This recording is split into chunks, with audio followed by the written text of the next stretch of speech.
Greetings, everyone. Kevin Harlan here alongside my partner, Steve Kerr and Clark Kellogg. Glad to have you join us. Let's take a look at our starters for Minnesota, all presented by State Farm. Wesley Johnson and Kevin Love make up the forwards. Ridnour out there with Ricky Rubio, and it's Pekovic in at the center. And for the Thunder, Durant, Ibaka, and Perkins compose the front court. Westbrook and Cephalosha in the backcourt. Westbrook with the steal. On defense, the Timberwolves. Here's Durant. A beautiful reverse layup. Durant's got the game going with his first points of the game for the Thunder. Scott Brooks, winner of the 2010 Coach of the Year award. He and, of course, Kevin Durant have been a big reason why the Thunder have moved up the ladder to become one of the league's elite teams. And it's the Thunder with the ball. Now let's send it over to Doris Burke, who was able to talk with Scott Brooks.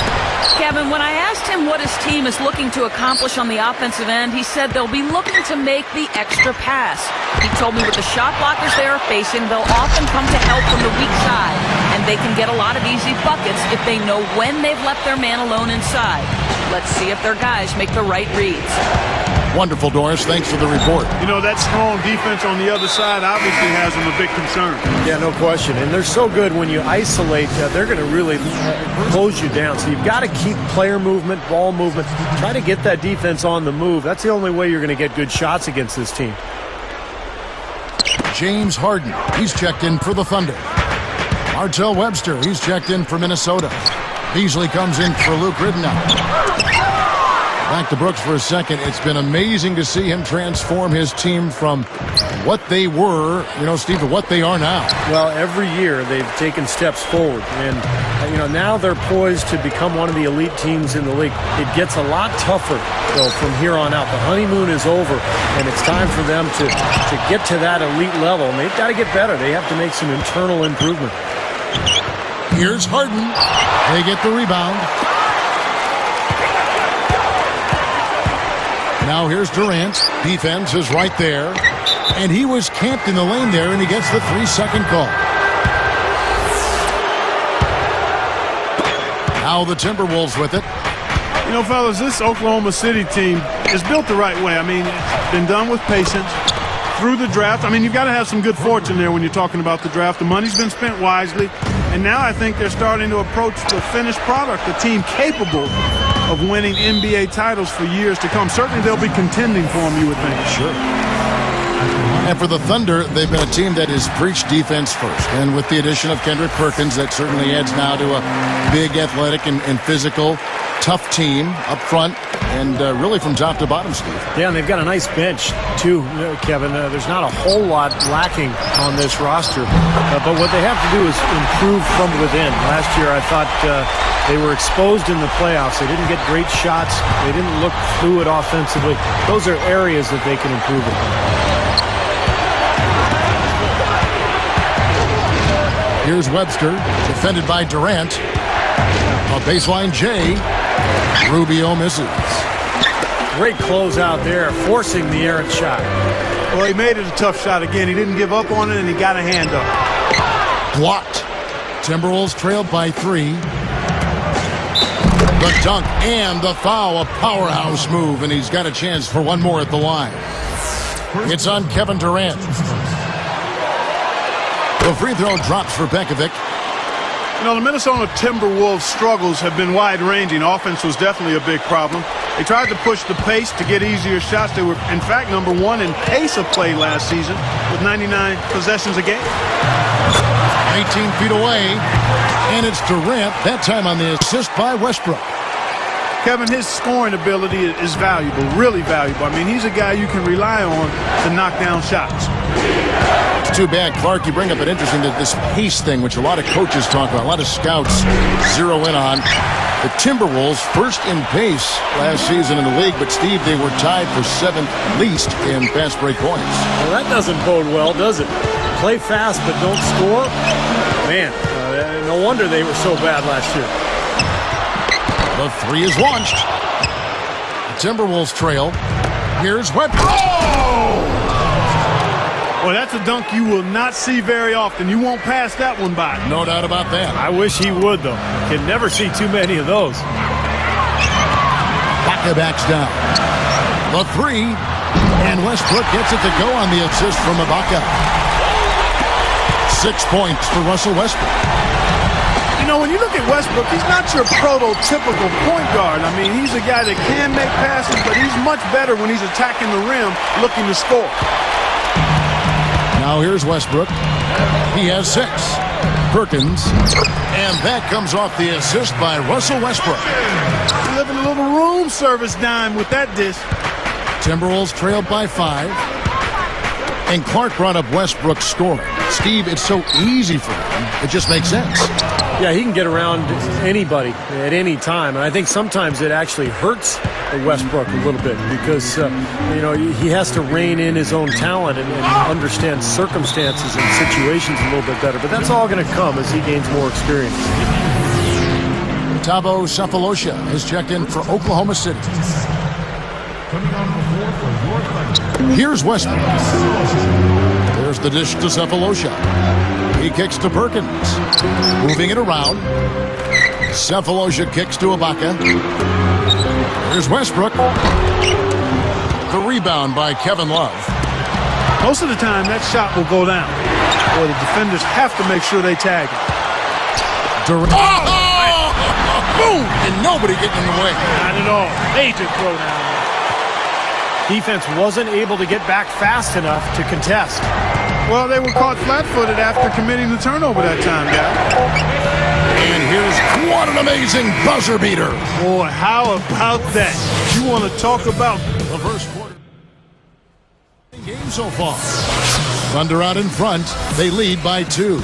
And it's really been a dominant effort on the glass. That's been the key here. Yeah, they've established nice low post presence, which always tends to help you on the rebounding battle. Don't go away. We'll see you in a moment. Durant, Ibaka, and Perkins compose the front court.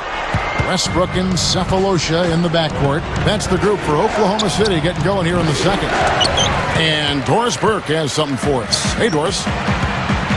Well, Kevin, most NBA players will tell you that one of the toughest arenas to play in the league is in Oklahoma City. The Thunder have found success in their new home. They are consistently one of the top teams in attendance, and last year was no different. It has been likened to a college atmosphere. As Cole Aldrich said to the fans, no doubt the NBA's loudest fans are in Oklahoma City. Guys, we can't deny it. Thanks, Doris. Well, he might be right about this Thunder crowd. And there's no question they are one of the loudest crowds in the NBA. So much energy. They just love this team. And remember, it's the only show in town here in Oklahoma City. Looking at who's out there now for the Thunder. James Harden. He's checked in for Sefolosha. And Derek Fisher is subbed in for Russell Westbrook. You can't stop him. You can only hope to contain him. You know, they say that familiarity breeds contempt. And the Timberwolves had to feel some contempt about only going 1-15 against their division opponent. Boy, that's rugged, isn't it? Yeah, that's bumpy. Really bumpy there. The feed to Ibaka. And they turn it over. Stepped in the line that time. That's as bad a miscue as you'll see. It's good to be thinking a few steps ahead, but you've got to maintain some type of current awareness, too. Well, Clark, you're talking about the Northwest, one of the tougher divisions in the NBA. You look at the Thunder, the Nuggets, the Blazers, the Jazz. I mean, wow. None of them are pushovers. All solid. Steve, very difficult division. Yeah, that makes matters even tougher for Minnesota as they try to work their way out of the NBA basement. But to have to play these teams in your division so often, that makes things awfully tough. That's why you push the ball. You score before the defense has a chance to set up. Exactly. They had the defense on its heels that time. And so he earns a trip to the line. Officials saw the contact, and he'll shoot 2. Well, you know, the Thunder have one heck of a home court advantage here in Oklahoma City. I mean, they don't call it Loud City for nothing. Clark, for the Thunder last season, 30-11 on their home floor, but this crowd has been packing the building even when they had the 4th worst record in the NBA. Well, Oklahoma City is a one-sport town, a one-team town, Kevin. the only major sports team there, and the fans so passionate there, and they're very fortunate to have a talented young club to follow and to support. And it's going to be very interesting to see how this team develops over the next few years. They've got a great home court advantage. Well, that makes 5 of their last 6 makes coming from inside. Yeah, really focused on getting the ball. And Kevin Durant with the slam. Yes, indeedy. Boy, I love that one. That's not just any plain dunk. That has some panache to it. That's an energizer, guys. That is an energizer. That is, and that will lift the whole team up. Russell Westbrook's checked in for Derek Fisher. And the reason Kevin Durant is so difficult to guard, he's about 6'10", and about a 7'5" wingspan, and shoots the ball right over the top of defenders. You talk about Durant's length and shooting ability. For most defenders, you're just not going to get that shot. Not when a shooter like him has pretty much free reign to shoot anytime he wants to, and over the top of most all defenders. I mean, that's a recipe for video game type number. It's Durant on the wing.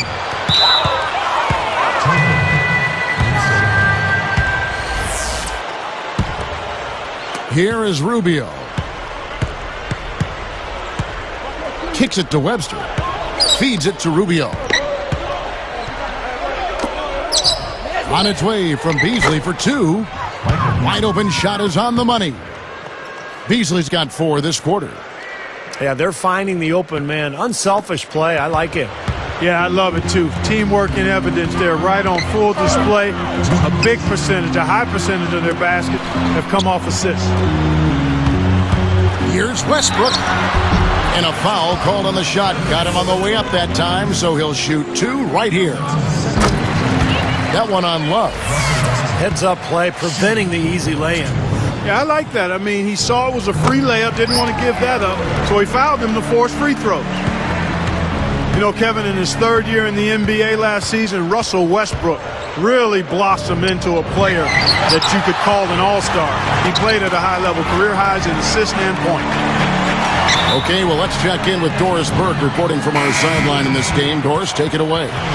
Hi, guys. Darko Milicic, the former number 2 pick in 2003, has struggled and endured plenty of criticism. It was always tough, he said. I can't change that. It happened. I wasn't mad at the league. I wasn't mad at anybody. I just wanted to leave the NBA and go to Europe because it was the only chance I would have. After all the bad experiences, I just thought no one would ever give me another chance. But now Milicic has a new role with some stability. You've got to think positive, be positive, and hope something is going to happen. And it did. Minnesota came from nowhere and gave me a chance. I'm looking at this like a fresh start. Guys? And the NBA happy to have him. Thank you, Doris. More on Westbrook, Steve. Also had his best field goal percentage and free throw percentage to boot. Well, his free throws are so important because he's athletic and he can attack and get to the rim so often. I would like to see his field goal percentage go up a little bit, though. He's in that 44% range. I think he can get better with his shooting, and that'll come as his career goes on. He's one of the few guys you don't mind seeing take the 3 in transition.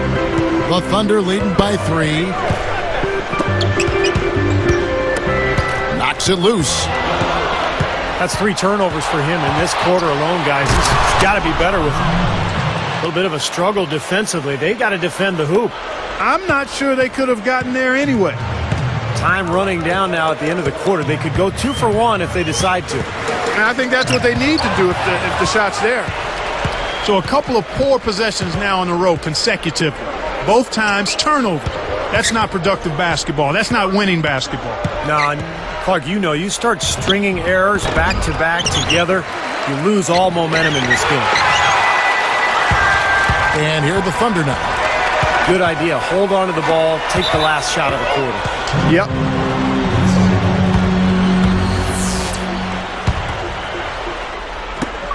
$11 seconds left now here in the second. Beasley left side.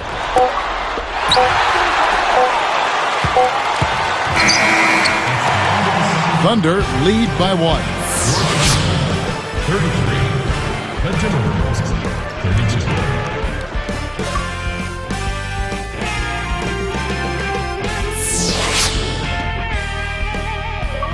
And now the start of the second half. Neither side jumping out ahead through the first 2 quarters. Here's Westbrook. All fueled up and ready to go. Let's reset the lineups courtesy of Gatorade for the second half of basketball. On the court for Minnesota, we've got Kevin Love. Wayne Ellington is out there with Beasley. And it's Webster. And it's Pekovic in at the 5 spot. Boy, they are really getting chewed up inside here. I mean, that's 8 of the last 10 points they've given up inside, in the paint. Yeah, and the paint should be sacred ground for a defense. I mean, you can't let anybody just trot in there and get an easy bucket. And the Timberwolves call time here. You know, the Thunder guys showed their talent in the playoffs last season. I think that devastating loss to Dallas in Game 4 of the conference finals was where they finally kind of caved in. Timberwolves trailed by 3. He wants to make a few adjustments out there, and he's running through those with his team right now.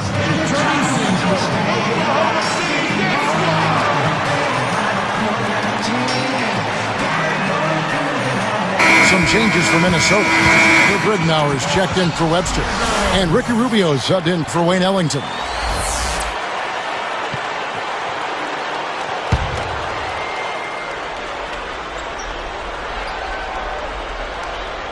Here is Rubio.